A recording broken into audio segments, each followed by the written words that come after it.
totoong nakalabas na si Hagorn sa Balaak. Ngayong napatunayan ko na nagsasabi lamang ako ng katotohanan, maaari mo na ba akong palayain?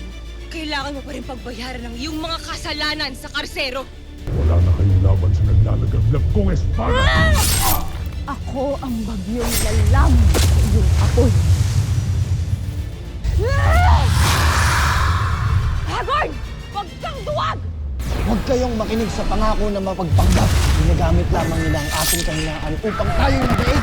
Kamatayan ng sasana mo, Adam, kung ako ay iyong kakalaban. Mas pipiliin ko pang mamatay kaysa magpasakop sa lugardan. Hindi magaganap ang digmaang nais ninyo sa ngayon.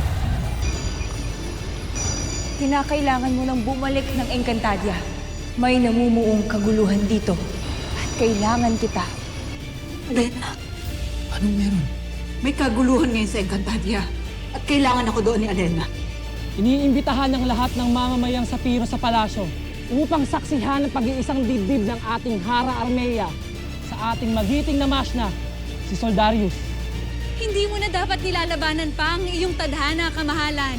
Lalo na't hindi mo na ito matatakasan pa. Matatakasan? Tatakas ako. Palalabasin mo na dinukot ako ng mga pasumpa-sumpang kawal ng Meliav. Sila ang ituro mo. Ito lamang ang nakikita kong paraan upang matakasan ko at maiwasan ko ang hinahanda nilang kalokohan.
Je vais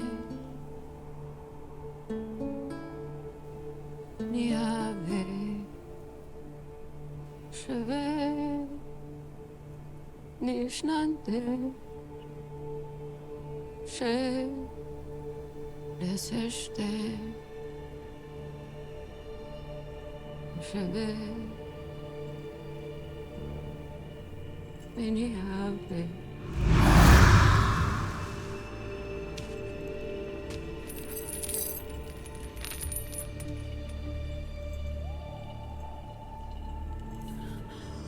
Bakit ka na pa rito, Hagorn? Upang palayain ka at tulungan akong puksain ang mga kinasusuklaman nating mga diwata.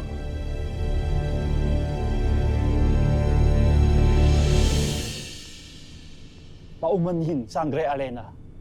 Pero bigo kaming hanapin si Sangre Pirena.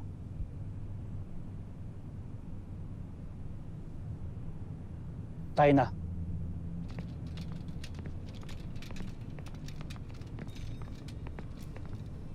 Katakataka na bigla siyang nawala.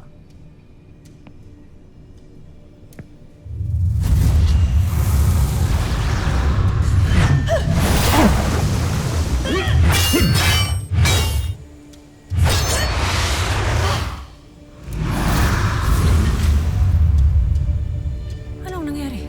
Bakit bigla-bigla ka nalang nawawala?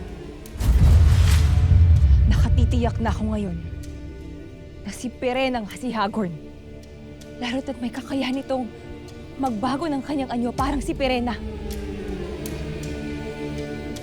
Kaya ginaya niya ang wangis ng aking kapatid upang linlangin tayo.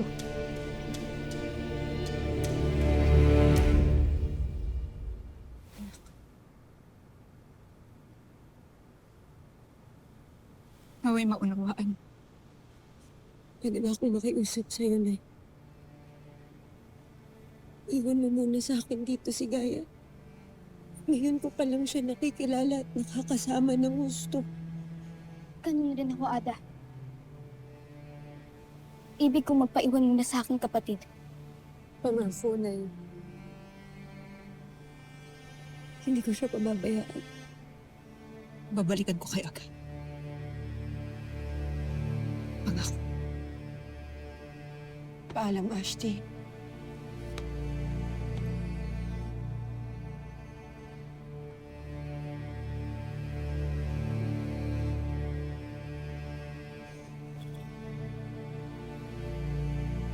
Mag-ingat ka.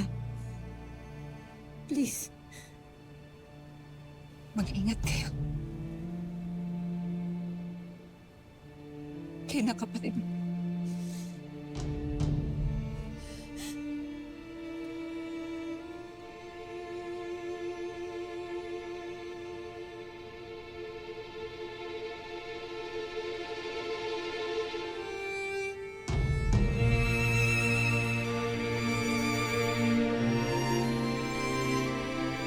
Hanggang sa muli nating pagkikitaan.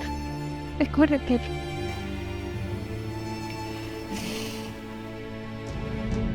Hindi ka na babagay dito.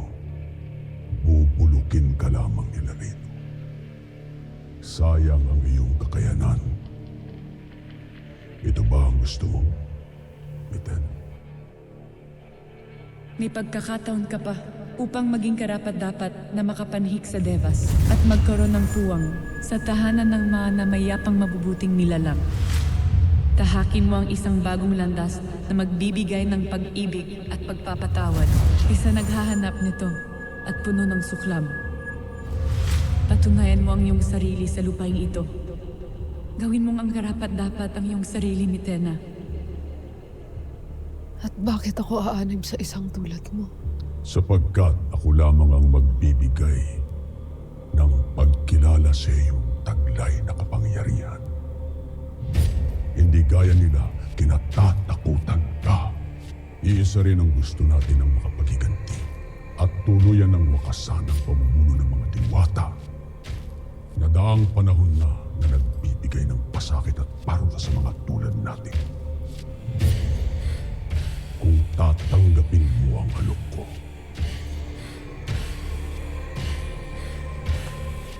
makakalaya ka rito